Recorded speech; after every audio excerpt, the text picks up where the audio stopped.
AP hotels association రాష్ట్ర ఉపాధ్యక్షుడు ఆయన. హోటల్ రంగంలో సుదీర్ఘ అనుభవం కలిగిన వ్యక్తి. ప్రభుత్వానికి తమ రంగం నుంచి లాభం చేకూరుతుందని ఘనంగా చెప్పే వ్యక్తి. చాలా మందికి ఉపాధి కల్పిస్తున్నామని గర్వంగా చెబుతారు. కానీ కస్టమర్లకు కుళ్ళిన మాంసాన్ని ఘుమఘుమలాడిస్తూ వడ్డించడంలో కూడా మంచి నేర్పరి అనిపించుకున్నారు అమరావతి హోటల్ అధినేత కృష్ణారెడ్డి.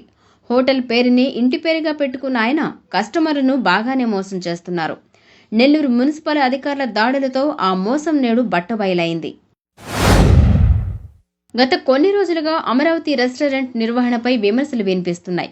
నిల్వ చేసిన ఆహార పదార్థాలు మళ్లీ వేడి చేయడం, రోజుల తరబడి ఫ్రిడ్జ్లో దాచిన మాంసాన్ని బాగా మసాలా దట్టించి వండి పెడుతున్నారని ఇటీవల పలువురు కస్టమర్లు బహిరంగంగా మాట్లాడుకుంటున్న సంగతి తెలిసిందే.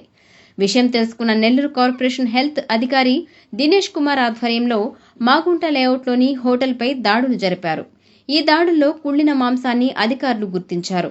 హోటల్ నిర్వహణలో పలు లోపాలు గుర్తించిన అధికారులు నోటీసులు జారీ చేశారు. ప్రజల ఆరోగ్యం విషయంలో రాజీ పడేది లేదని అధికారులు తేల్చేశారు.